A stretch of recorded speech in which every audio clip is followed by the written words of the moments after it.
एक गांव में एक किसान अपनी पत्नी के साथ रहता था। उसका नाम देवा था और उसकी पत्नी का नाम देवी था। देवा के गांव में खेत थे, लेकिन वह खेत भी बंजर थे। देवा के अलावा उसके घर में कोई और नहीं था, क्योंकि वह निसंतान था और खेती करने वाला भी नहीं था। वह काफी बूढ़ा हो गया था, इस कारण से वह खेती भी नहीं कर पाता था। इसीलिए देवा ठेली चलाता था और लोगों का सामान उस ठेले पे ढो के इधर उधर पहुंचाता रहता था। और इस मजदूरी से उसकी जो भी कमाई होती थी, उसी से घर का गुजारा करता था।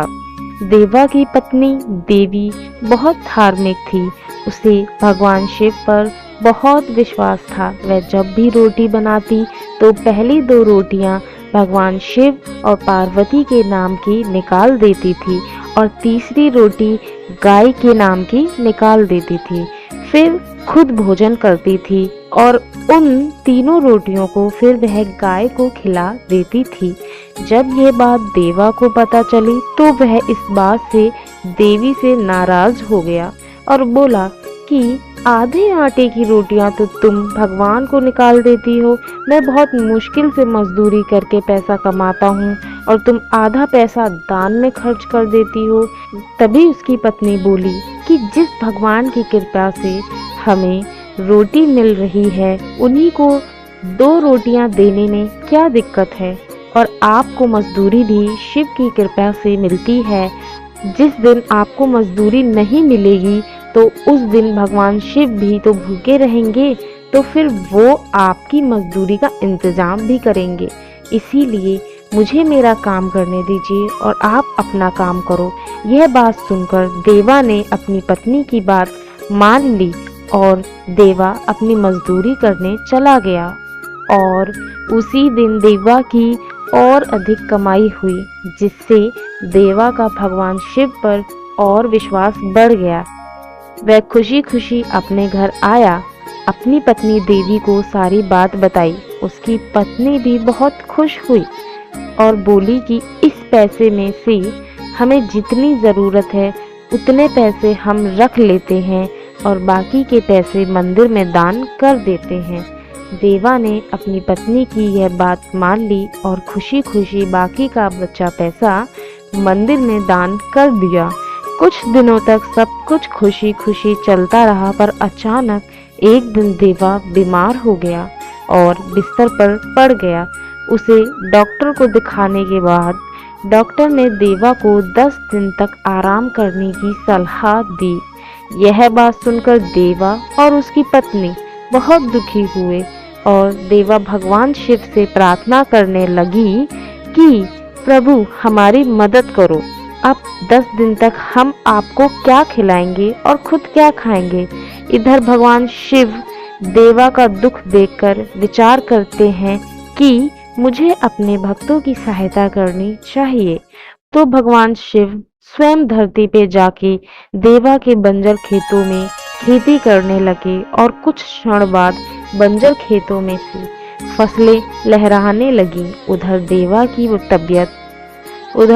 की तबीयत और खराब हो जाती है, तो इससे चिंतित होके देवी प्रभु शिव जी से प्रार्थना करने लगी और प्रार्थना करते करते सो गई।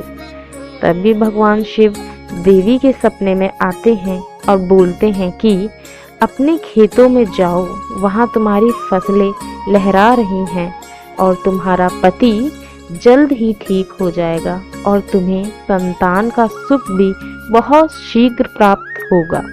इतने देवी की आंख खुल गई और अपने आसपास देखने लगी, पर उसे प्रभु शिव कहीं नहीं दिखाई दिए और देवी यह सारी बात अपने पति को बताने लगी।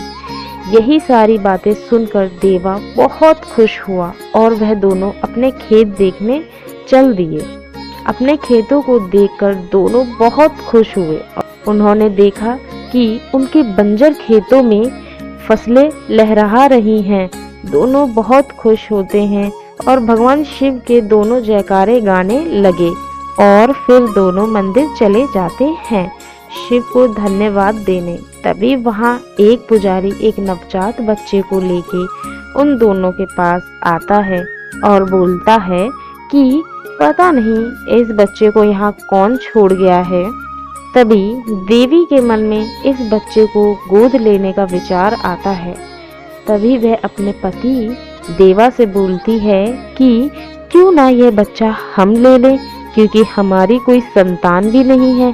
तभी दोनों पुजारी से कहते हैं कि हमारी कोई संतान नहीं है तो यह बच्चा हमें दे दीजिए, इसका हम लालन पोषण बहुत अच्छे से करेंगे और हमारे बुढ़ापे का सहारा भी हो जाएगा। तभी पुजारी उन दोनों की बात मान लेता है और वह बच्चा उन दोनों को दे देता है और वह दोनों बच्चे को घर लेके आ गए और बहुत खुश थे। दोनों भगवान शिव का गुणगान करने लगे और खुशी खुशी अपना जीवन व्यतीत करने लगे। इस कहानी से हमें यह सीख मिलती है कि जो भगवान का ध्यान करता है, भगवान स्वयं उसका ध्यान रखते हैं। भगवान शिव की भक्ति शक्ति प्रदान करती है और दुख और संकट से संघर्ष करने की शक्ति भी प्राप्त होती है। तो बोलिए मेरे साथ, जय भोलेनाथ, जय भोले शंकर, हर हर महादेव।